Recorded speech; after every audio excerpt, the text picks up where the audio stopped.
35 साल का वनवास, अब बसपा का साथ। बीजेपी के बागी करेंगे कमल को फेल। सभी अटकलों पर विराम लगाते हुए आज बसपा ने आखिरकार बस्ती लोकसभा से अपना प्रत्याशी घोषित कर ही दिया। बीजेपी में बड़ी सेंधमारी करते हुए बसपा ने भाजपा के पूर्व जिलाध्यक्ष रहे दयाशंकर मिश्र को पार्टी की सदस्यता दिलाई। उसके बाद उन्हें बस्ती लोकसभा का कैंडिडेट घोषित कर दिया। दयाशंकर मिश्र भाजपा में अपनी उपेक्षा से काफी दिनों से नाराज चल रहे थे, जिसके चलते उन्होंने आज ये कदम उठाते हुए बीजेपी की राह में ही रोड़ा बनकर खड़े हो गए हैं। कार्यकर्ता सम्मेलन को संबोधित करते हुए दयाशंकर मिश्र बस्ती लोकसभा के बीजेपी प्रत्याशी और 2 बार के सांसद रहे।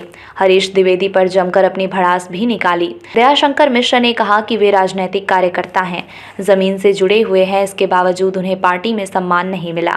जब से ये चर्चा शुरू हुई कि वे बीएसपी से बस्ती लोकसभा का चुनाव लड़ने जा रहे हैं, तब से बीजेपी प्रत्याशी और सांसद हरीश द्विवेदी लगातार उनसे बात करने का प्रयास करते रहे और उन्हें चुनाव न लड़ने के लिए हर हथकंडा भी अपनाया। मगर बहन जी का आशीर्वाद मिलने के बाद वे पूरी तरह से आश्वस्त हो गए कि इसी पार्टी में उन्हें सम्मान मिलेगा। इसलिए आज वे कसम खा रहे हैं कि मरते दम तक वे बहुजन समाज पार्टी में ही रहकर राजनीति करेंगे।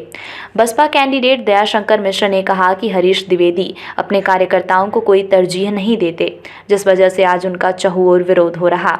ये चुनाव उन्हें कार्यकर्ता मिलकर लड़ाएंगे और कोई ये ना समझे कि बस्ती लोकसभा की राह इतनी आसान होगी। बस्ती लोकसभा सीट पर इस बार मुकाबला रोचक होने की उम्मीद है। इस सीट पर 2 बार शानदार जीत दर्ज करा चुके सांसद हरीश द्विवेदी पर भाजपा नेतृत्व ने इस बार फिर भरोसा जताया है।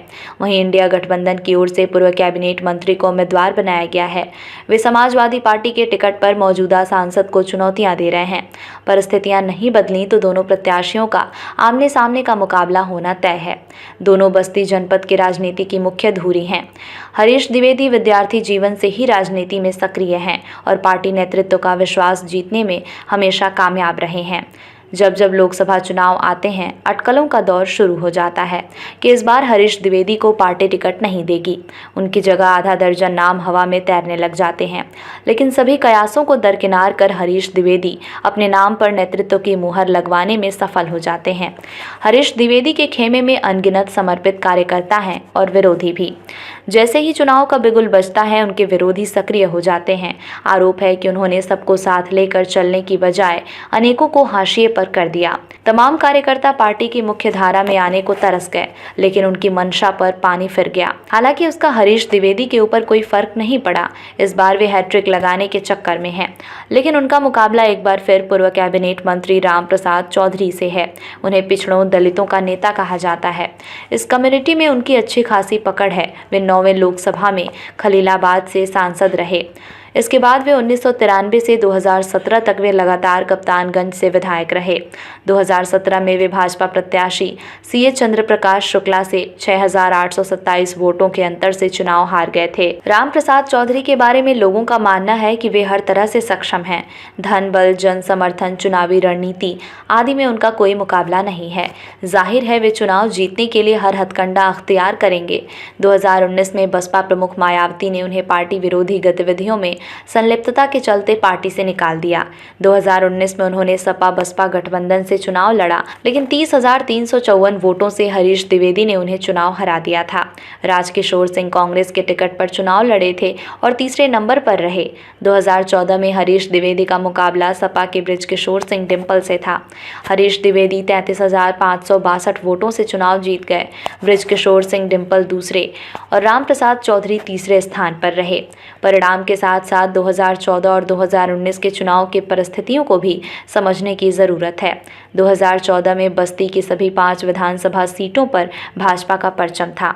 आपसी तालमेल भी शुरुआती दौर में था। कुछ कार्यकर्ताओं की नाराजगी थी, लेकिन सभी हरीश द्विवेदी को चुनाव जिताने के लिए पूरे मनोयोग से लगे। पिछले 10 सालों में तमाम कार्यकर्ताओं, पूर्व विधायकों और टिकट की लाइन में लगे नेताओं ने दूरी बना लिया।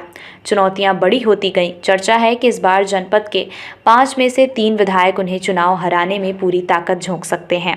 सैद्धांतिक तौर पर इस बार 2 विधायकों का समर्थन मिल रहा है, यानी ताकत पहले से कमजोर हुई है। दूसरी ओर 2 दशक से भाजपा के टिकट पर चुनाव लड़ने का सपना सजाकर बैठे कई नेता नाराज हैं। उनका कहना है हर बार एक ही व्यक्ति को अवसर दिया जाना अच्छा नहीं है। जो कार्यकर्ता पार्टी में तरह तरह के सफल इवेंट करते हैं, दरी बिछाने से लेकर मैनेजमेंट तक जिम्मेदारियां संभालते हैं, उन्हें आखिर कब मौका मिलेगा। चुनावी माहौल हालांकि अभी शवाब पर पहुंच रहा है। रामप्रसाद चौधरी और मौजूदा सांसद लगातार नुक्कड़ सभाएं कर रहे हैं।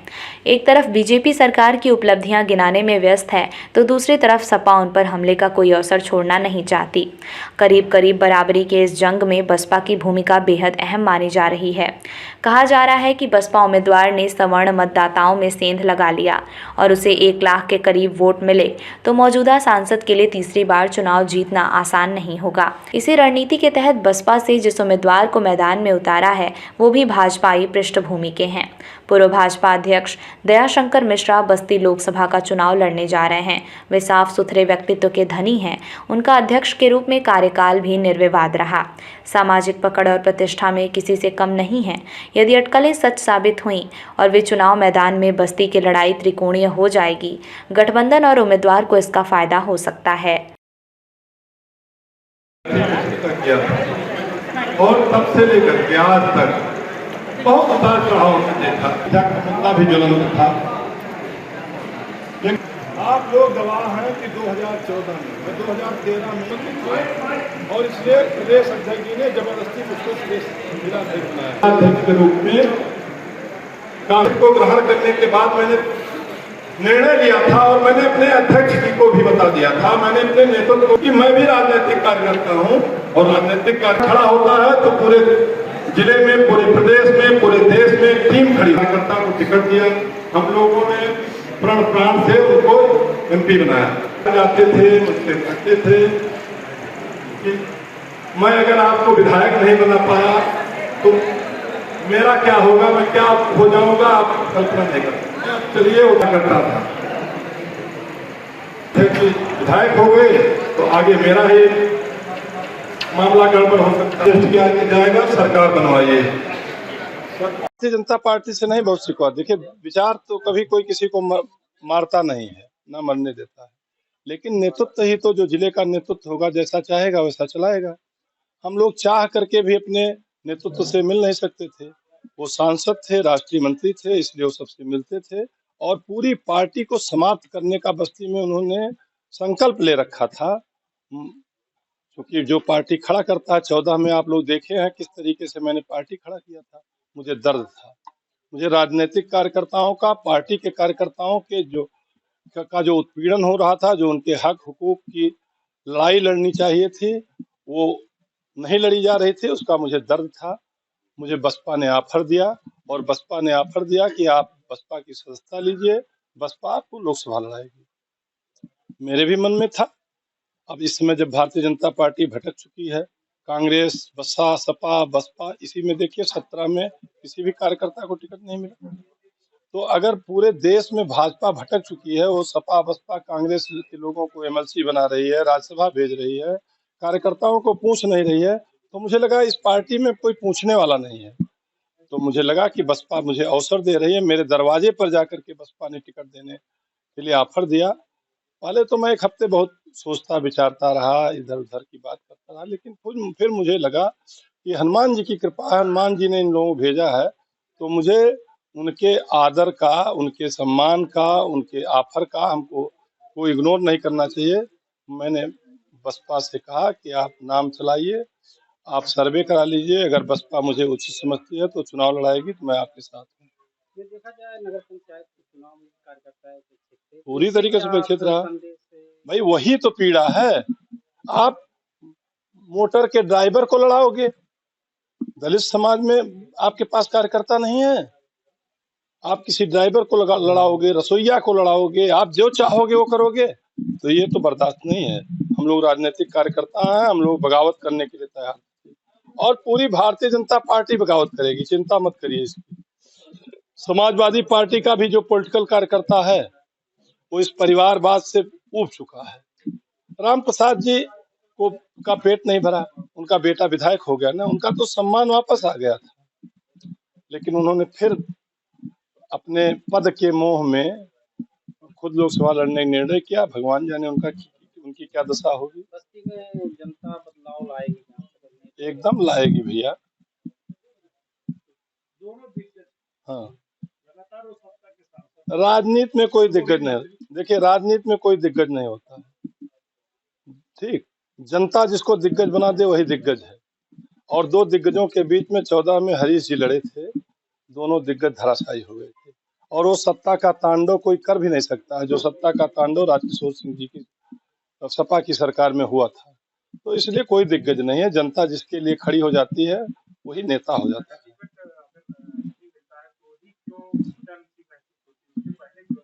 नहीं, देखिए, टिकट नहीं मिलता है। देखिए, परीक्षा में बैठने के लिए आदमी तैयारी करता है, और जब परीक्षा में जो है प्रवेश पत्र नहीं मिलेगा तो घुटन होगी। तो चुनाव तो प्रवेश पत्र है न। आप हमको किसी भी परीक्षा में बैठने का भी अवसर नहीं दोगे। हाँ, मैं 2 बार 3 बार हार गया होता, आप टिकट दिए होते, मैं तब बगावत करता तो दोषी था।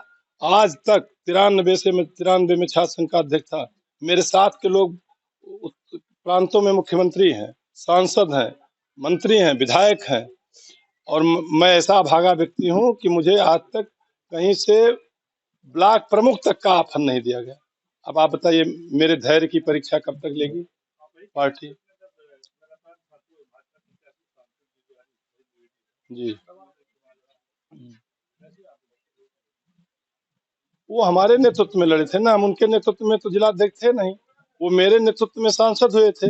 अब आप बताइए, मेरा नेतृत्व अगर खत्म, मैंने उनसे अपना दामन छुड़ा लिया है तो मुझसे कैसे लड़ेंगे?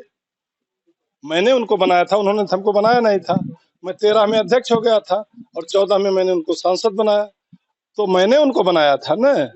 मैं ये नहीं, अहंकार में नहीं बोल रहा हूँ मैंने बनाया, बनाया तो भगवान ने, उनके प्रारब्ध ने बनाया।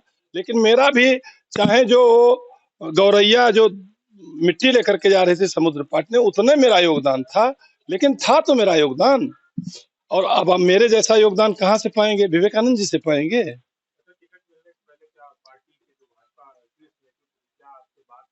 नहीं, देखिए, जब मैं टिकट, इस बार भी मैंने अपने नेतृत्व से कहा था कि आप अगर हमको हरीश जी के प्रति कार्यकर्ताओं की, जनता की बहुत नाराजगी है, आप उनको टिकट बदल दीजिए, आप किसी दूसरे को दे दीजिए। उसमें मैं भी मांग रहा था, लेकिन मैं मुखर होकर नहीं मांग रहा था। देखिए, इसलिए कि एक बार टिकट मांगने में बहुत पैसा खर्च होता है भैया। ठीक, क्योंकि मैं 17 में मांगा, 22 में मांगा, मैं टूट चुका था। तो मैंने कहा कि भाई, हमसे लोगों ने कहा होर्डिंग लगवा दीजिए अध्यक्ष जी, ये कर दीजिए, वो कर दीजिए। हमने कहा नहीं, मैं खाली नेतृत्व से अपनी बात रखूंगा कि जो है, अगर आप मुझको लड़ाना चाहें, मैं लड़ने के लिए तैयार हूँ। बाकी तो नेतृत्व के ऊपर है, मैं अब मूर्ख बनने वाला नहीं हूँ।